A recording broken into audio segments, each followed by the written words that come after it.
بسم الله الرحمن الرحيم والحمد لله رب العالمين وأشهد أن لا إله إلا الله وحده لا شريك له وأشهد أن محمدا رسول الله.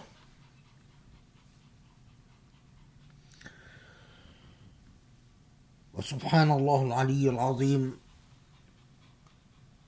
أؤمن به وأستعينه وأستهديه وأستجيره وأستنصره، فإنه حقا من هدى الله فلا مضل له ومن يضلله فلا هادي له. ونصلي ونسلم ونبارك على محمد خاتم النبيين المرسل رحمة للعالمين، وعلى آله وأصحابه ومن اتبعه بإحسان إلى يوم الدين.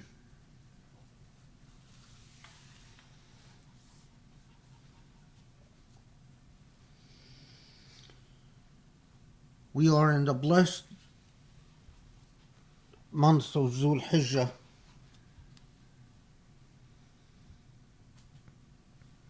the month honored in the Islamic tradition, noted by the Prophet ﷺ in so many hadiths.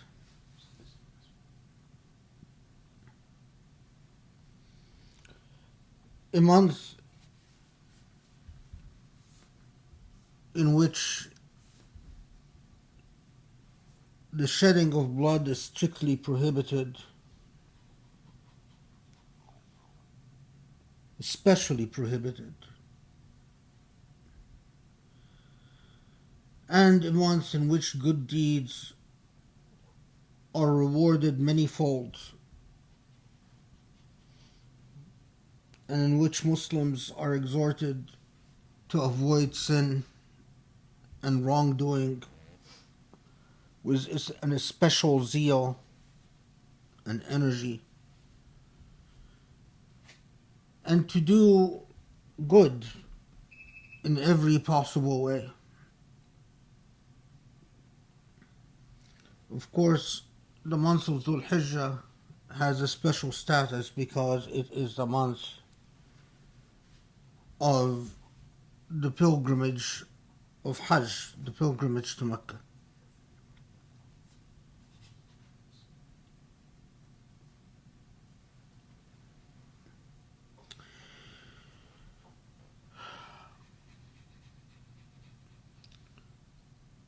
I want to bring attention to two things that might seem unrelated, but in fact they are. Like a lot of things in our world is increasingly small and interconnected. But in this month, because it's an especially blessed and holy month, we cannot forget those who cannot share whatever good Muslims might be able to engage in. I'll explain in a second. First,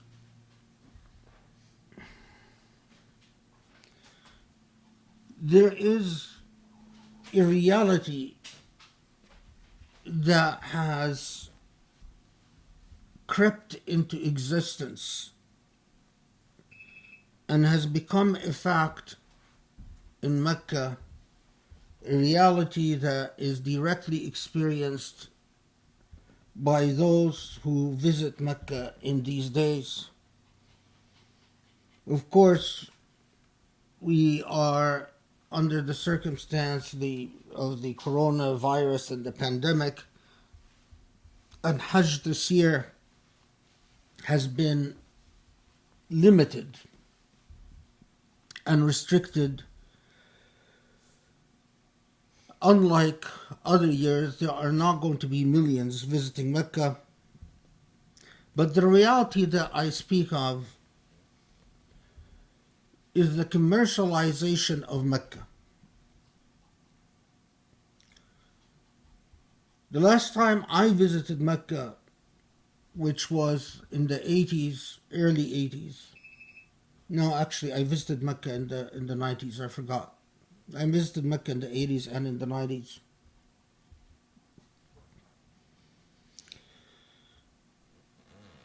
You could still get a sense of the historical feel of Mecca.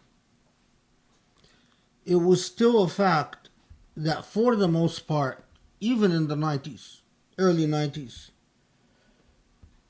the tallest building in Mecca was the Kaaba. And you couldn't tell the wealthy from the poor in terms of visitors to the Kaaba and those in Umrah or in Hajj. For the most part, there were a lot of hotels and other accommodations around the Kaaba that were affordable. In order to obtain luxury accommodations, you pretty much had to seek them out. You had to know where to go, and you had to pay to go to those places where you could find luxury accommodations. And I could tell you that at the time, those who were known to stay in luxury accommodations in Mecca were looked at with a certain amount of lack of respect as people who are cheating God and people who are doing what Hajj and Umrah and the entire Muslim experience in the Kaaba is designed to do, and that is to remove the differences between rich and poor and between the classes, between the races, even between the genders. Mecca was a thorough experience in egalitarianism.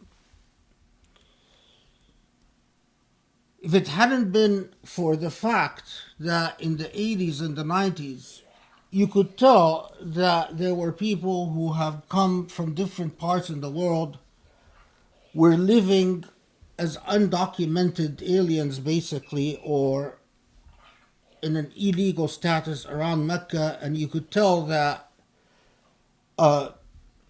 these people were destitute. If it hadn't been for that fact, it was very difficult to tell the difference between rich and poor around the Kaaba, and still Mecca retained a lot of the character that it was supposed to embody. A place in which you cannot tell rich from poor, you cannot differentiate between black and white, in which all human status, all status that is a result of human customs and human laws evaporates before the eyes of Allah. Through the centuries, the principle of Mecca is that you couldn't differentiate between a free man and a man who's a slave, between a person from a powerful tribe and a weak tribe, between genders, or any other distinctions and differences. The most notable thing that I remember from the visits in the 80s and 90s was the rather notorious example of the palace built for the king overlooking Mecca at a certain location. The reality in Mecca now is very different. Mecca now is plagued by high rises, Western commercial labels. In fact, the entire architecture of Mecca has been designed to accommodate the wealthy, so that if you are wealthy, you stay in a hotel overlooking the Kaaba, because the Kaaba now is surrounded by buildings that are high rises, in which you can stay in a hotel room. If you pay the extra money, the hotel room will be facing the Kaaba, and you can overlook the Kaaba in very expensive accommodations. If you're poor, then you can find accommodations that are further away from the Kaaba, because clearly the city is no longer designed to accommodate you or welcome you.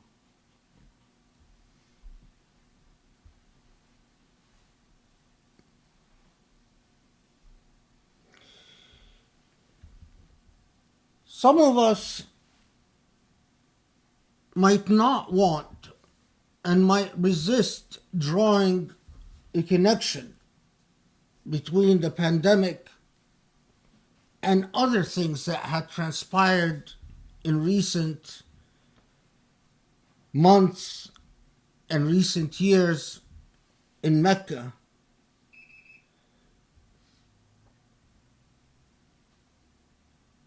And the assaults and insults that has been inflicted against the holy city, especially in the last 5 years or so, or in the last decade at least. The second thing, though, that we must remember in this month is that in the day and age we are living in, there is a tragedy and immoral insult and immoral affliction being perpetuated that is as harrowing as what we've witnessed during World War II against so many indigent people, and also against, or perhaps particularly against, Jews in the Holocaust. Here's an article from the Daily Mail titled "A Naked Brutality Worthy of the Nazis." The harrowing evidence of Beijing's concentration camps dedicated to re-educating 1 million or more Muslims. The real number of Muslims in concentration camps in China are not known. The estimates run from 1 million to several million. I'm actually going to do the unusual thing of reading from this article because I couldn't articulate what it has to say in my own words better. Dawn breaks in the crowded prison cell. Not everyone is asleep. Conditions are so cramped in the 70 square yard space that 15 of the 60 inmates have to stand to give others their turn to lie down. The lack of privacy is absolute. Toilet breaks are rationed, 2 minutes at a time, and in full gaze of the others. Glass walls, cameras, and microphones mean that every word and deed is recorded. Informants placed in each cell even note down what people say in their sleep and pass it on to the guards. As with every other day, the morning begins with compulsory singing of Communist Party songs praising the glorious motherland and its wise leader, the leader of China. Then their only meal of the day arrives. Watery cabbage soup served with a small lump of steamed dough. If they're lucky, they may get a few grains of rice as well. And then the medication arrives in the form of a white pill. To be sure they've taken it, the prisoners' mouths are roughly forced open and searched. The mysterious drug, a tranquilizer of some sort, soon induces a state of miserable mental numbness. Thoughts and memories of life outside, the fate of loved ones, the pain of shattered hopes, all recede. Now the only aim is to get through the day. Such a scene is being played out in any one of China's secret concentration camps dedicated to re-educating 1 million or more of the country's Muslim Uyghur population in a network of hundreds of institutions built across 640,000 square miles of Western China, an area 7 times the size of Britain. Every detail of this harrowing description of life inside the Xinjiang Uyghur Autonomous Region, its native Uyghurs call it East Turkestan, comes from accounts that have trickled out of the region and from a huge package of internal Communist Party documents leaked last year by a brave official disgusted by the policies he was implementing. They are confirmed by survivor testimony collated by Rahima Mahmoud of the London office of the World Uyghur Congress and by Human Rights Watch, a New York-based campaign group. Internet detectives have also used publicly available satellite images to plot the growth of the camps. On Sunday, Beijing's UK ambassador was quizzed by Andrew Marr about drone footage taken in 2018, showing hundreds of Uyghur men kneeling, shaven-headed, shackled, and blindfolded, being led from a train in what appeared to be a transfer of prisoners. After a lengthy pause, an embarrassed pause, the ambassador responded with bluster and denial.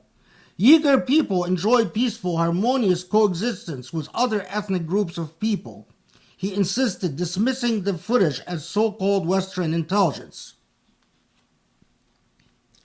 Certainly nothing peaceful or harmonious marks the inmates' daily routine.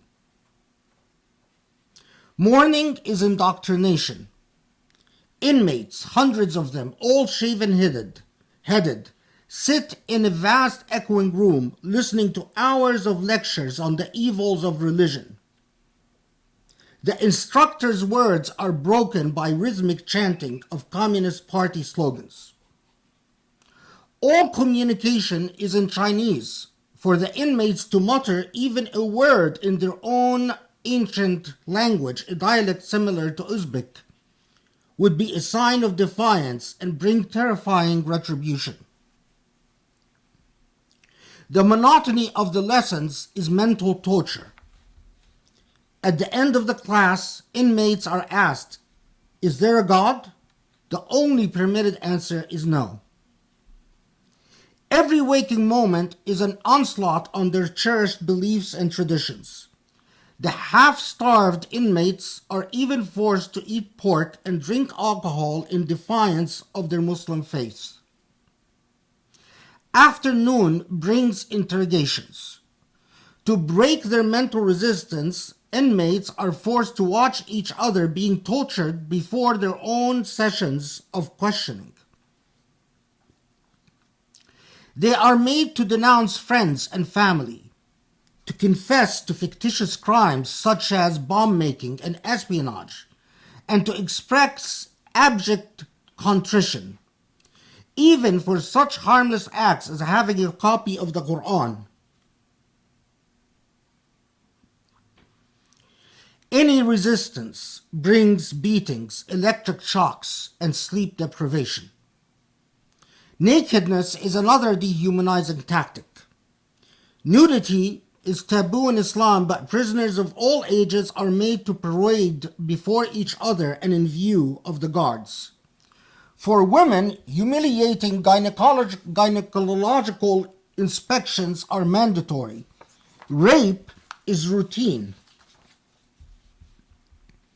The prettier Muslim women disappear at night and weep silently during the day. An injection every 15 days appears to be forced contraception. Monthly periods cease. Worst of all is the dreaded orange tabard. Prisoners assigned these soon disappear, never to be seen again. Rumor has it that they are murdered for their organs. Kidneys, coroneas, hearts, and livers are looted from their bodies to fund the lucrative international black market or serve the needs of the Communist Party elite. For the 9 million other Uyghurs living in Western Chinese province, who are lucky enough not to be confined in such camps, life is another kind of prison. Every moment is under video camera surveillance backed up by intrusive searches. Police vans patrol the streets searching for any sign of suspicious behavior and mounting random checks. Checkpoints are at every 200 yards. Worse are the ubiquitous plainclothes police silently observing public behavior. A single careless word or deed, perhaps a small show of faith, is punishable by incarceration and brainwashing. Little word leaks out of the fate of those who are taken away. Their families are sometimes told that they died in traffic accidents. Those who return are so traumatized that they rarely speak of their ordeal. Possession of any books, newspapers, or any electronic material that could signal disloyalty to the Chinese God regime is punished, like the Quran. No expression of religious belief is permitted. Mosques are empty shells with worship staged only to deceive outsiders. Even a Quran or a prayer mat is a dangerous sign of disloyalty. The micromanagement extends to household possessions. Kitchen knives with blades longer than 4 inches, for example, must be engraved with a barcode identifying the owner and must be chained to a wall or table. Children are used as informers against their families. School classes are shown Arabic script and asked if they recognize that script. Those who unwittingly recognize it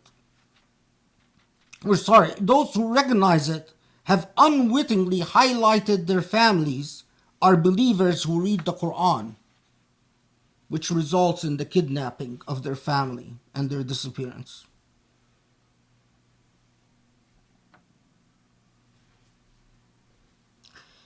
The article goes on and on to document atrocity after atrocity.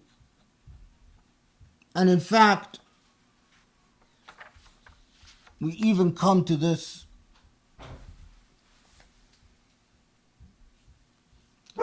The fate of women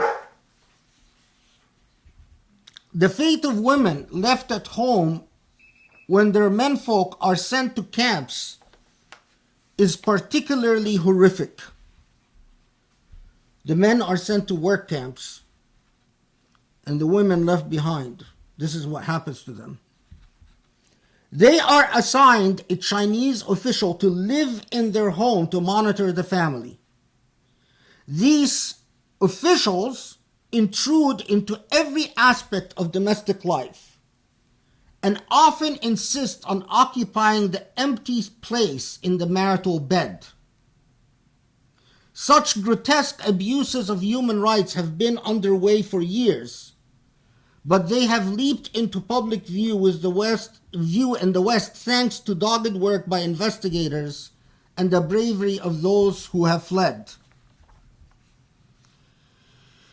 Only recently, one fortunate escapee said perhaps it is becoming even worse than the Nazis because they can combine the latest technology such as 24-hour surveillance everywhere with the most primitive methods of torture. The article goes on and on. Muslims living in concentration camps, being killed, harvested for their organs, women and sometimes even men raped systematically and regularly. Men who are not in concentration camps are forced to go work in work camps. Those in concentration camps already work in labor camps. And with the men absent, the women are forced to have sex with Communist Party officials. This happens not just to Uyghur Muslims, but to all types of ethnic Muslim minorities in China. And it's been happening for years, and it's been happening now. Needless to say, no Muslims from China are allowed to perform Hajj.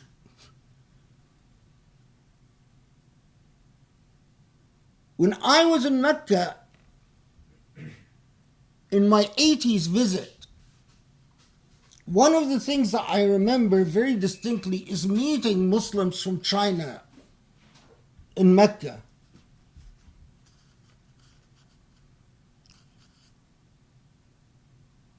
It's a long story, but I remember the Quran being beautifully recited by the leader of their group. And I was so amazed by it because he didn't understand Arabic, but he recited the Quran beautifully. There are no Muslims visiting Mecca. And Muslims live in Holocaust-like circumstances today. There's several points that I want to make here, and all of them are related and interconnected.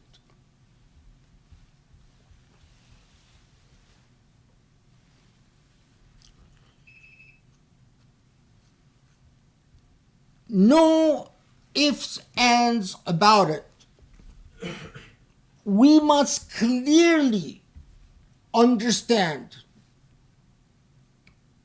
the direct responsibility of Islamophobia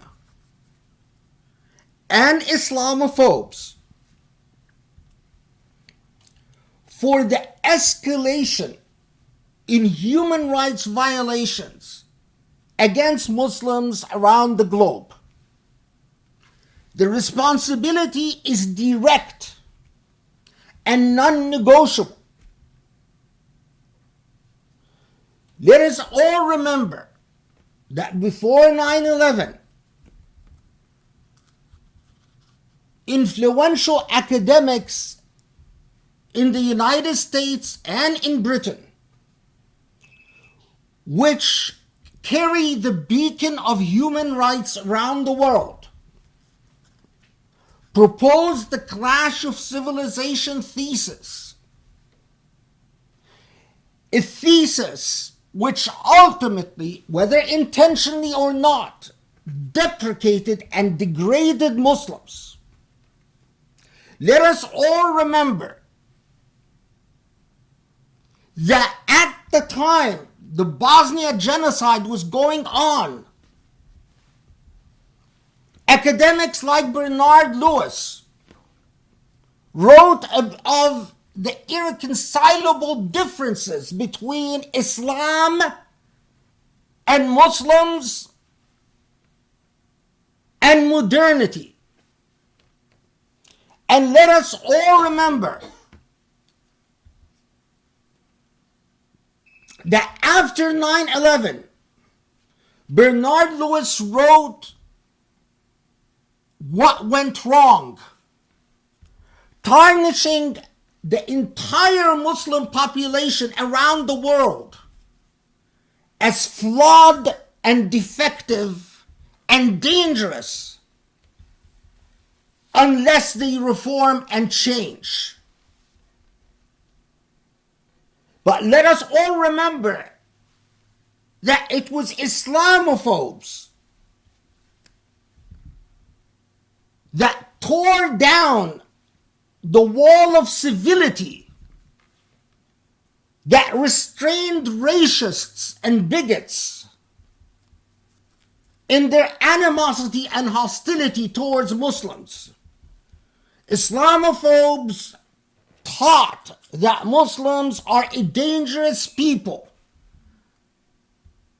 They are a dangerous people if they believe in the Quran and if they follow the Prophet, because the Quran itself is a dangerous book and the Prophet himself was a dangerous man.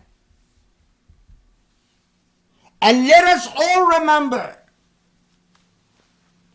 that in response to 9/11, we in the US perpetuated a genocide in Afghanistan and Iraq, a genocide in which we refused to bear any responsibility or accountability for. Till now, we refuse to be accountable for the number of people killed innocently, or to even account for the number of killed, or wounded, or displaced, or to even discuss what were all these wars about and what were the results of these wars. But after 9/11, and after our war, and after the explosion of Islamophobia on the scene, we had the Bosnian genocide,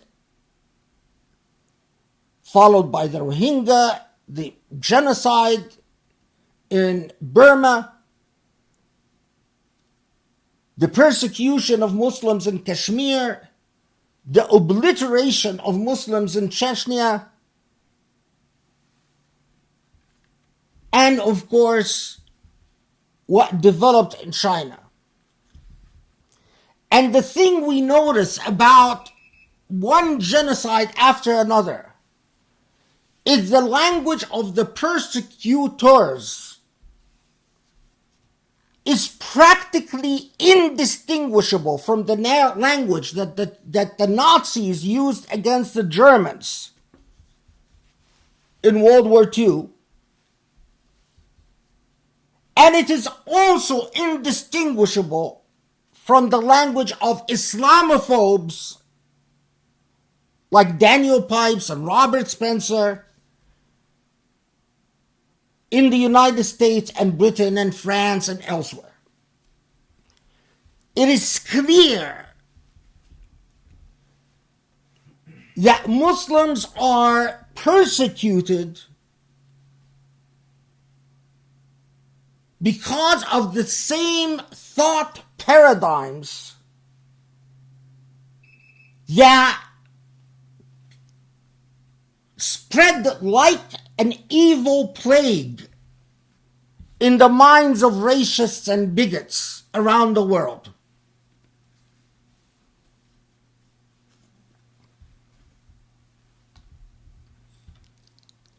We cannot forget that it is Islamophobes and the Islamophobia industry that is directly responsible for genocides against Muslims around the world and for the hell and evil that is taking place in China today.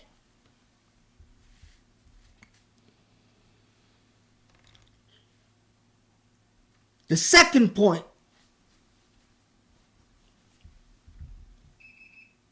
is we cannot forget that Islamophobia didn't just infect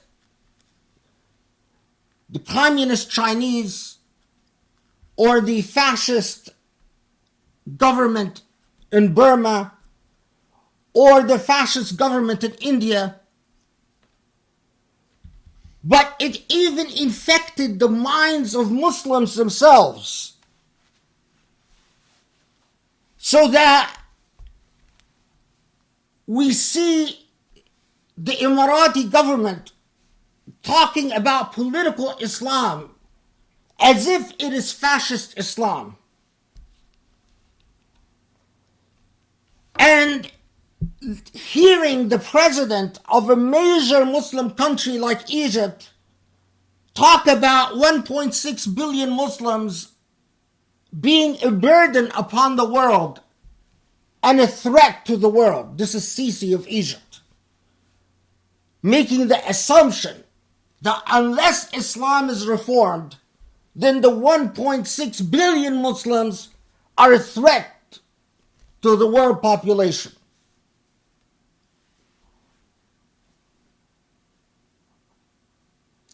It is because of the effect and impact of Islamophobia that Muslims, or a major contributing factor, let me revise that Muslims, even those Muslims who would otherwise do something about the genocide in China, or the plight of Kashmiri Muslims, or the Rohingyas, now are afraid to do anything because they are afraid of supporting political Islam in any way, even if by mistaken, unintentionally, and indirectly. You go to speak to Muslims everywhere, and what they worry about, with all the atrocious human rights facts that you confront them with, is, well, but what if they're a separatist movement? Well, what if we are supporting the Muslim Brotherhood? Well, what if our support to the Muslims in China is taken as support for the political Islam? Well, I mean, all of these mental handicaps that directly come from the books of Islamophobes and the manifestos of Islamophobia. Islamophobia have plagued the Muslim mind. My third point.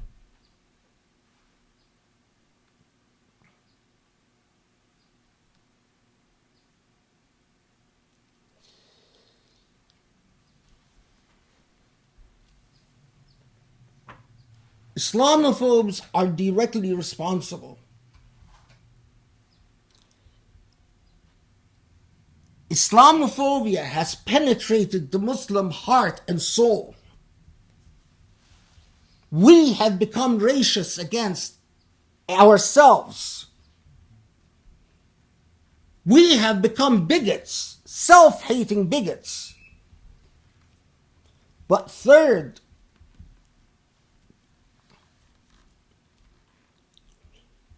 don't believe for a second that Allah will bless a people who can witness their brothers and sisters suffer and go on with life as if nothing matters. Don't believe for a second that Allah will answer a single Muslim prayer as long as Muslims can see what is happening to their brothers and sisters, from Kashmir to the Rohingyas to the Palestinians to the Uyghur Muslims and the Kazakhs Muslims, because it's not just the Uyghur Muslims, all Muslims now in China, and go on with their lives worrying about things like whether their wudu is correct, whether their salah is correct, whether their hijab is correct.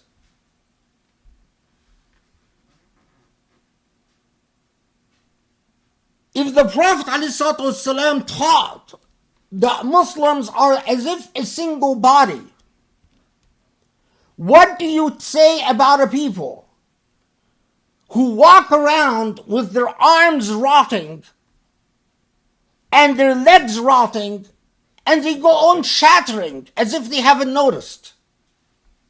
We call these people insane. Imagine if, as the Prophet ﷺ said, Muslims are a single body. If this Muslim body has rotting arms and rotting legs,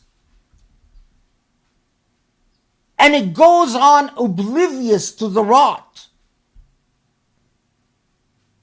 talking about things that have to do with everything except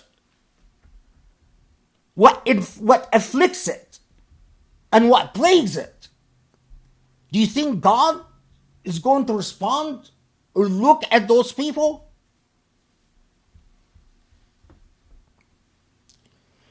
I cannot fail to notice that most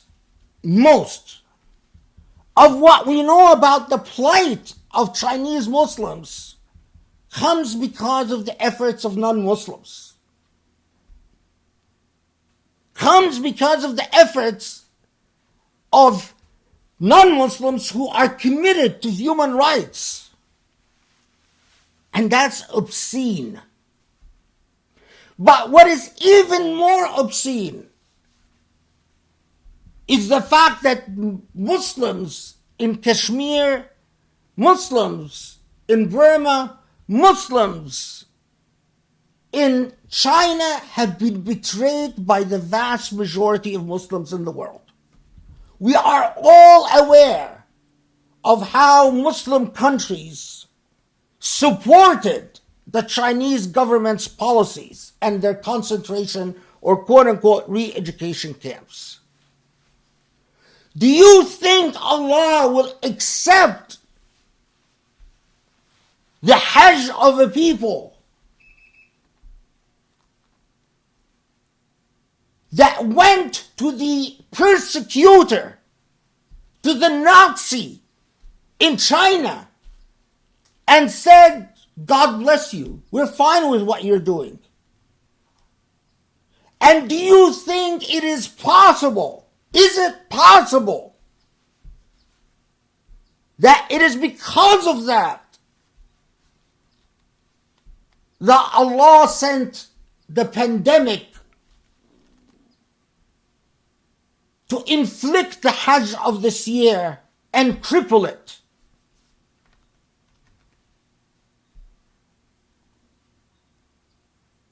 My fourth point.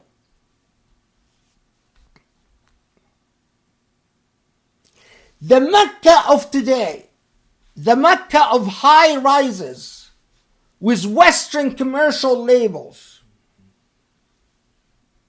Hilton, Sheraton, whatever, all the Western labels. The Mecca where you go to Hajj or Umrah, you stay in a luxury hotel room with your window overlooking the Kaaba. That Mecca, the Mecca that is more like a Las Vegas Mecca without the gambling, at least overtly and legally, is not a Mecca that could have possibly stood against the Chinese government or resisted the Chinese government or condemned the Chinese government for what it's doing to Muslims. Including, and again I emphasize, the systematic and consistent rape of Muslim women in China, day in and day out. Why? Because it is a commercial Mecca. Because it has become like Abu Dhabi and like Dubai and like Cairo, a city organized around the god of the dollar. These cities don't worship Allah. These cities worship the dollar. And the Mecca of today doesn't worship Allah. It is, after all, it is the Hilton and the Sheraton that towers over the Kaaba, not the Kaaba that towers over the Hilton and Sheraton. It is a very clear message that what we care about is the bottom line, and that's the dollar. And we are not going to do anything that endangers or risks our business with China, even if it sacrifices millions of Muslims. We care about fighting Muslims in Yemen, we care about fighting Muslims in Libya, but we don't care about the plight of Palestinians in Palestine. We don't care about the plight of Muslims in Kashmir. We don't care about the plight of Muslims in China. Leave alone the plight of Muslims before that in Cyprus and in other areas of the world.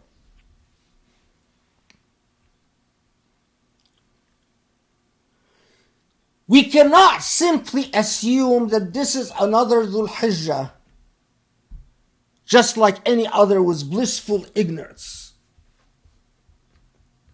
We cannot. It is not.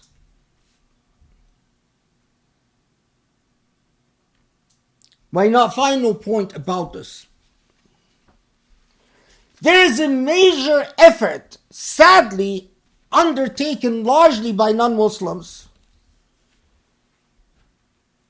of ostracizing, shaming, and boycotting companies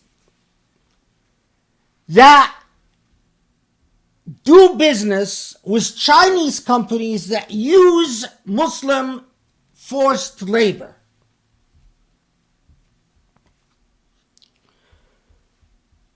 Muslims are used like cattle. Except you wouldn't treat animals that way. To make products. And unfortunately, a lot of companies do business with Chinese companies that use Muslim forced labor. Why? Because it maximizes their profits. And there's a major effort to shame these companies and to boycott and stop doing business with these companies until they stop doing business with Chinese companies that use Muslim forced labor. This is the least we can do. Sadly, No Muslim country is spearheading this effort or even seems to care about this effort. But this is an effort that must be pioneered by Muslims in the West. Already, there are several organizations that are very active in this field. And inshallah, when we post this khutbah, I will ask the folks here to post the addresses or the contact information for these organizations. Organizations like the Uyghur Human Rights Project in Washington, D.C., the Workers' Rights Consortium in D.C., the Anti-Slavery International Movement in London, the Clean Clothes Campaign from Hong Kong, the Global Labor Justice Organization or Forum,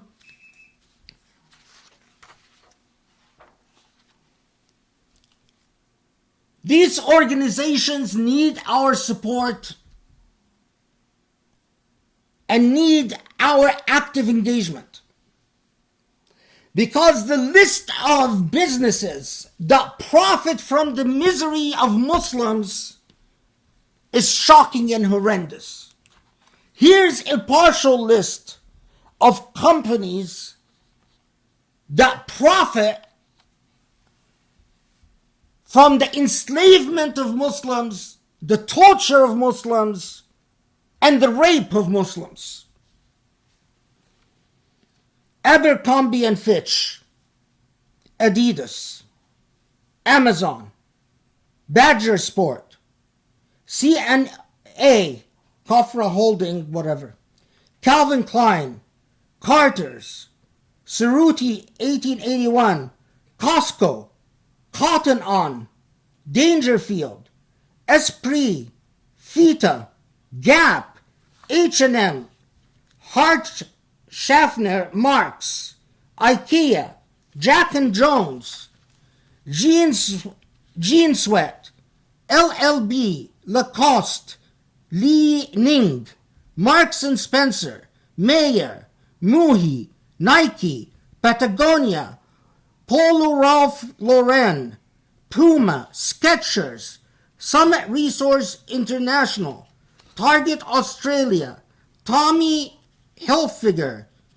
Onkyo, Victoria's Secrets, Woolworths, Zara, Zena. Companies that do business with companies that use Muslim forced labor and that keep the economies of the concentration camps in China going.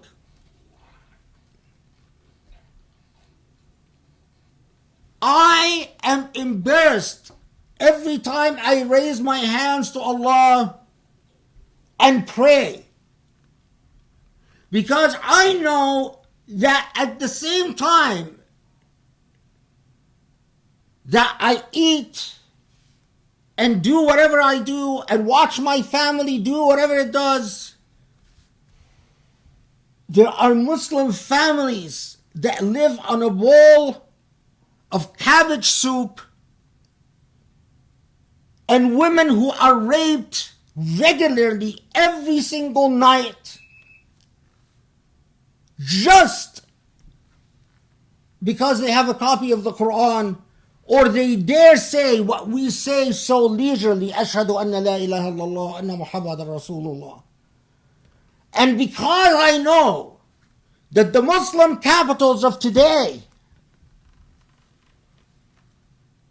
have betrayed the Muslim cause because the intellects and hearts of Muslim leaders,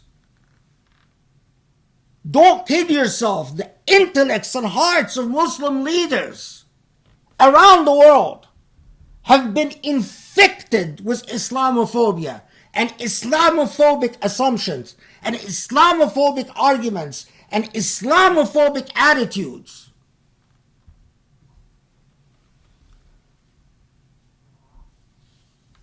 I tell you who are the people who are going to be the most accountable in the hereafter.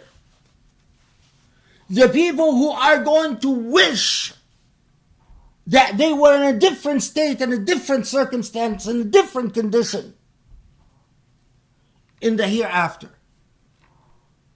It is wealthy Muslims. Every Muslim who Allah gave a lot of money to, who built a castle, bought expensive cars, bought homes in Beverly Hills or wherever, Malibu. In the final day when Allah asks you, you spent handsomely on yourself. What did you do about these Muslims? And at that point, when you have no answer,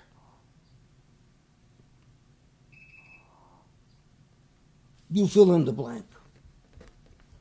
قولوا قولي هذا واستغفر الله لي ولكم استغفر الله يستجب لكم. بسم الله الرحمن الرحيم. والحمد لله رب العالمين وسبحان الله والله أكبر العلي العظيم ونصلي ونسلم ونبارك على محمد وعلى آله وأصحابه ارتضوا بإحسان إلى يوم الدين.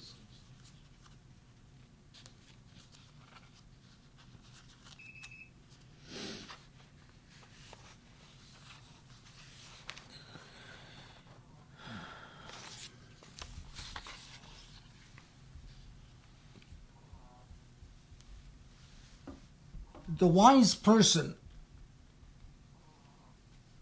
is a person who lives an entirely reflective life, an introspective life, a life in which they learn to hold themselves accountable before they are held to account in the hereafter.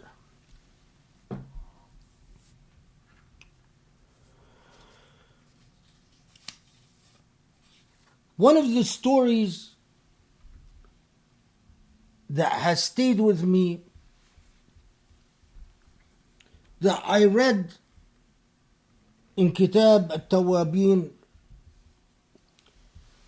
by Ibn Qudama, is a story that he recounts about the great Muslim scholar and successor Malik bin Dinar. Malik bin Dinar is known to us in history as one of the early generations after the companions of the Prophet ﷺ, who was a scholar of hadith, but also was a man of great piety. He was among the people who, at a time when literacy was limited and those who could read and write were not that many, Malik bin Dinar was known for copying the Quran. This was, in fact, in later part of his life, his major profession is that he was a Quran copyist. But this is not how Malik bin Dinar started out his life. Although born in a good Muslim family, Malik bin Dinar, when he was a young man, went to work for the government of the time and worked as a soldier in the Khalifa's army in this was the first Islamic century, because Malik bin Dinar died around 130 something Hijra. Anyway, as a soldier, Malik bin Dinar learned to engage in the mother of evils, and that is drinking alcohol. And the more he drank, the more he sinned.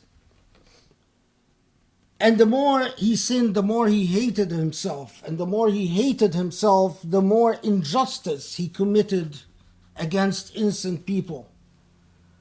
As a soldier, he was able to cuss out people, to curse people, to beat people,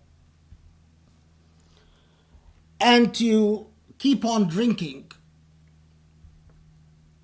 and escape the pangs of his conscience through the intoxication of alcohol. Anyway, eventually, Malik bin Dinar marries a slave girl, which brings him a child called Fatima. And Malik bin Dinar grew very fond of his daughter, Fatima, and he noticed that when she was 2 years old, that when he would drink alcohol, she would come and push the glass away from him, away from his face. And as he watched her, he started growing closer to Allah. And as he noticed that she doesn't like it when he drinks, he started to avoid drinking.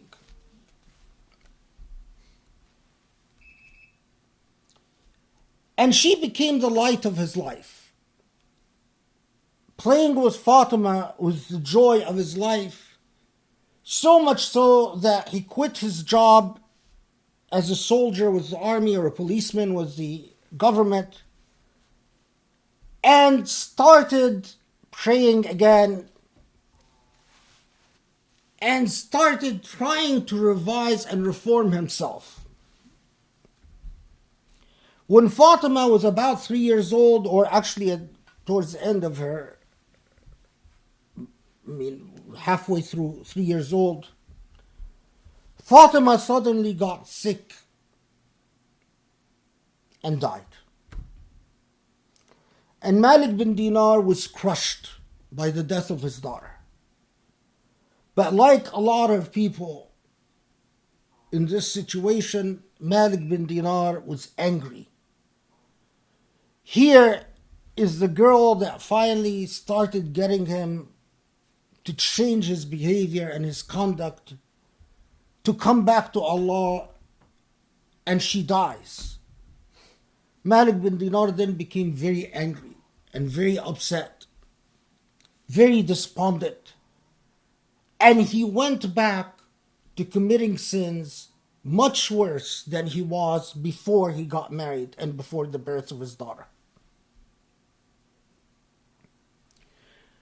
In fact, according to Malik bin Dinar's narrative, that he went back to drinking like he never drank before, and to doing everything haram, leave alone things like praying or fasting and so on.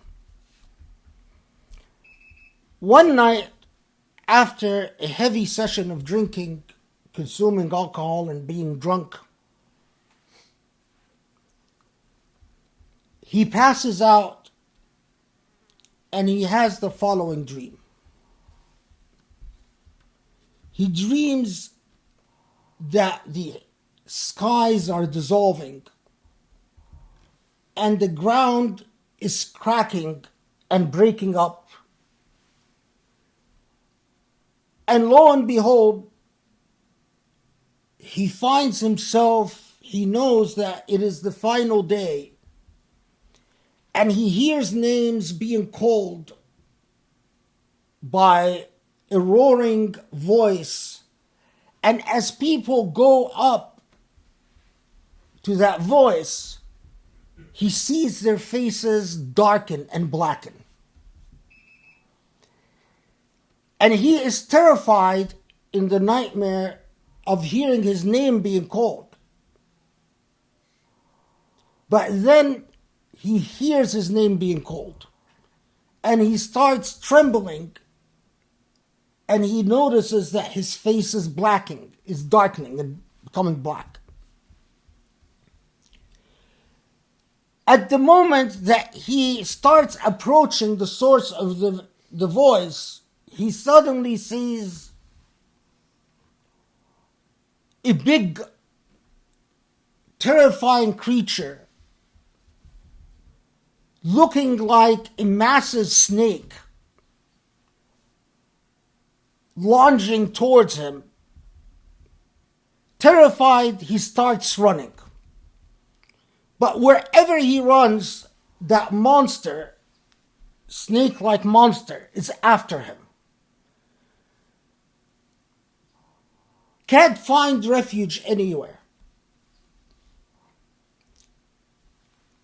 He rushes towards a mountain,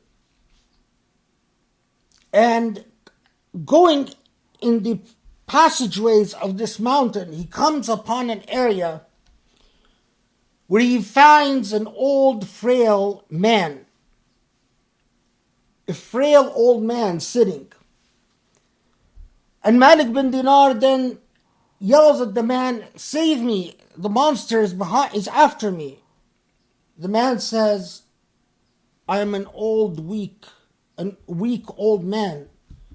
I can't do anything to help you. But go this way, maybe you can escape." Anyway, Malik bin Dinar goes the direction the old man said, and the monster is still after him. Suddenly, in this nightmare, Malik sees an area where there are the luminous faces of many little young children. One of those faces that approaches him is the face of his little dead girl, Fatima. Fatima takes his right hand, and the minute she grabs his right hand, he feels an enormous amount of relief. And with her left hand, she pushes off the monster, making the monster run the opposite direction. And of course, Malik bin Dinar is shocked and surprised and relieved to see his dead daughter. And his dead daughter says, "Don't worry, father, you're safe." And he says, "Did you see this monster chasing after me, the snake?" And she says, "Yes, I know about that monster. Father, this monster is the embodiment of your evil deeds on earth. It is as if all your evil deeds, what we would call the energy from your evil deeds, came together and created this monster.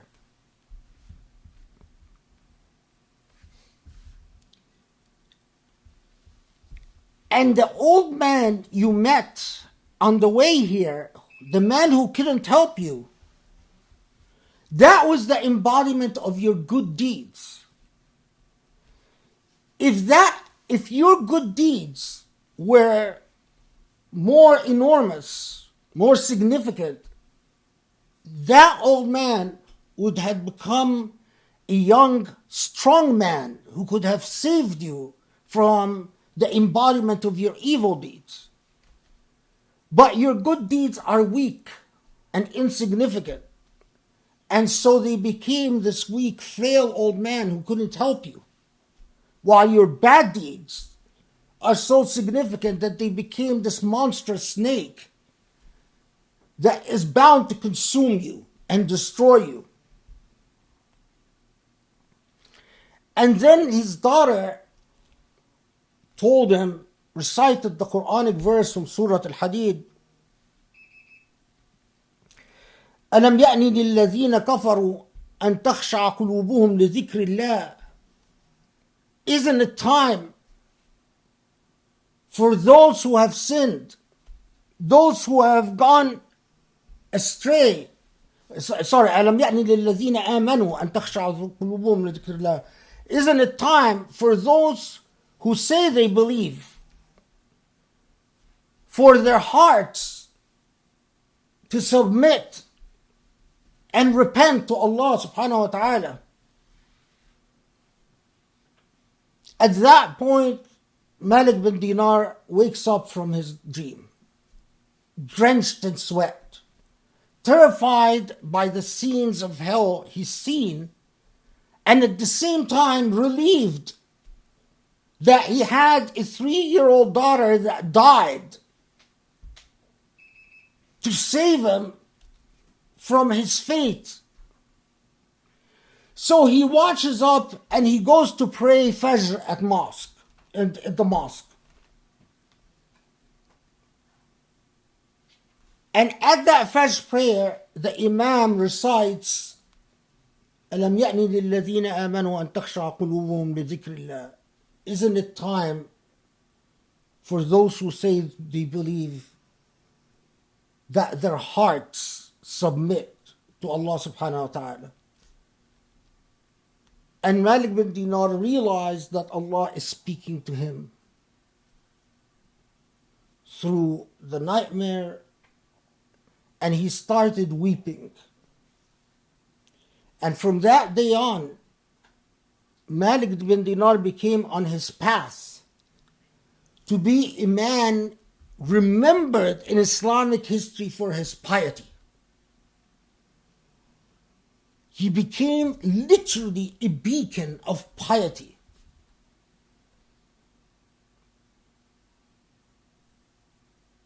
My point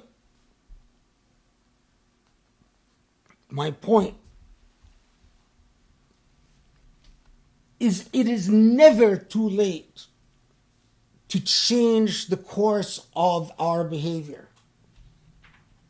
It is never too late to repent, not just as individuals, but as a people, as a nation. It is never too late to say, Allah, we've noticed the errors of our ways, and we will change. As long as you are alive and Allah hasn't taken your soul, don't worry about whether what you will do will be effective or not effective. That's Allah's business. But do what is right. Do what Allah expects you to do. Live a morally upright life and leave the rest and the consequences and the results to Allah. Because before you could meet Allah and you are chased either by your own demons or you're blessed by your own deeds. Allahumma afu anna. Allahumma aghfir lana. Allahumma arhamna ya Ali ya Azim. اللهم أعز الإسلام اللهم انصر الإسلام وأعز المسلمين يا رب العالمين. Allah, forgive our sins. Grant us to the best guide us to the best guidance, Ya Rabb al-Alameen.